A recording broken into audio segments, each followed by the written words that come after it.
वो देखते हैं। लिखते हैं reduce for the following boolean expression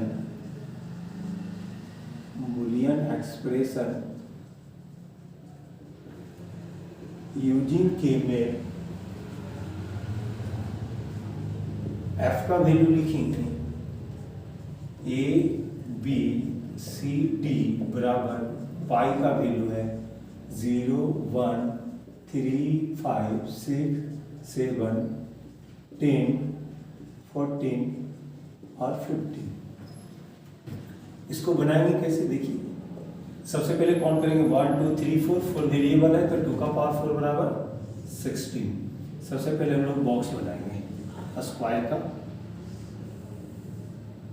इसको डिवाइड करते हैं, पहले 4 रो बनाते हैं और 4 फिर कॉलम बना देते हैं।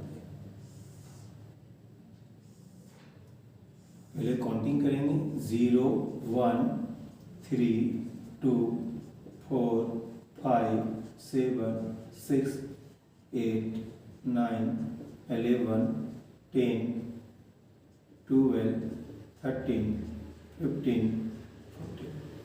इसको डिवाइड कर देते हैं, इधर लिख देते हैं ए बी, इसको लिखते हैं सी डी। इसको लिखते हैं ए प्लस बी ए प्लस बी ए प्लस बी ए प्लस बी। इसका वैल्यू लिखेंगे 0 0 0 1 1 0 और 1 1। उसी तरह इधर लिखेंगे C plus D C plus D C plus D और सी प्लस डी। इसका वैल्यू लिखेंगे 0 0, इसका लिखेंगे 0 1, इसका लिखेंगे 1 0 और इसका लिखेंगे 1 1। अब डैश डालेंगे। मैक्स टर्म है यहाँ पे पाई रहेगा तो मैक्स टर्म है, सिग्मा रहेगा तो मीन टर्म है। अब मैक्स टर्म में पाई है 1 के ऊपर डैश, इसमें दोनों में नहीं है, 1 है बी के ऊपर डैश, दोनों में दोनों के ऊपर डैश, ये में डैश। यहाँ पे दोनों में कहीं नहीं है, राइट साइड में है डैश, ये दोनों में डैश और ये डैश। यहाँ तक काम हो गया, पाई का काम कर लिया। ये जो सेल है वो सेल में 0 भरेंगे, क्यों 1 के ऊपर डैश कर लिए बचा 0, तो जहाँ जहाँ ये सेल है उसमें 0 फिल करेंगे। पहला 0 1 0 3 बोला 0 5 बोला 0 6 बोला 0 7 बोला 0 10 बोला 0 14 बोला 0 15 बोला 0।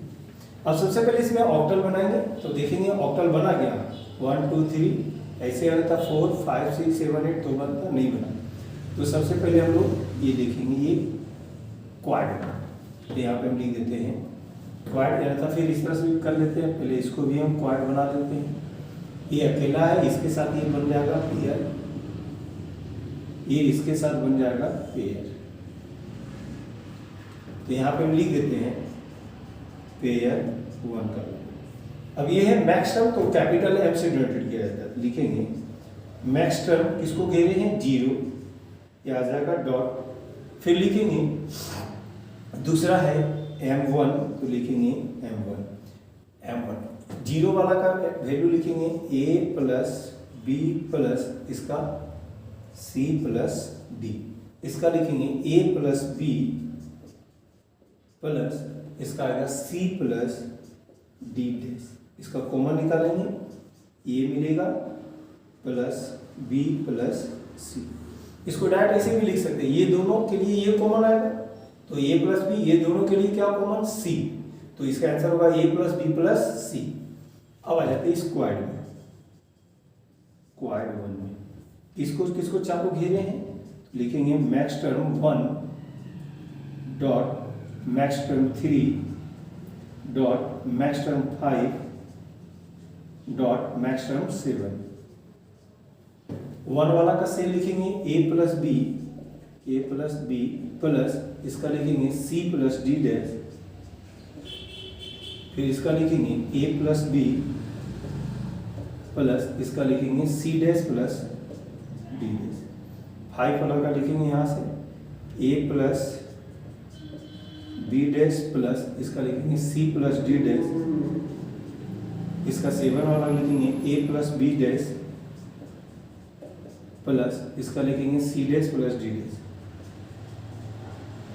कॉमन निकालेंगे, ये कॉमन है चारों में, प्लस बी बी डैश नहीं मिला, सी डैश नहीं मिला, डी डैश मिला। अब ये आ जाते हैं, फिर लिखते हैं क्वाड 2 का, लिखते हैं M7 dot M6 dot M15 dot M14। पहले हम लोग 7 का लिखते हैं a plus B dash plus 7 वाला लिखते हैं C dash plus D dash. अब 6 लिखा है, 6 वाला सामने यहाँ पे लिखेंगे a plus B dash plus इसका लिखेंगे सी डैश प्लस डी। अब बोला है यहाँ पे 15 ये वाला, इसका लिखेंगे a dash plus B dash plus इसका लिखेंगे C dash plus D dash.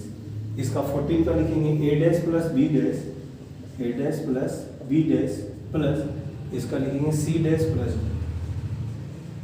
Common factor निकालेंगे, a डैश नहीं मिला, बी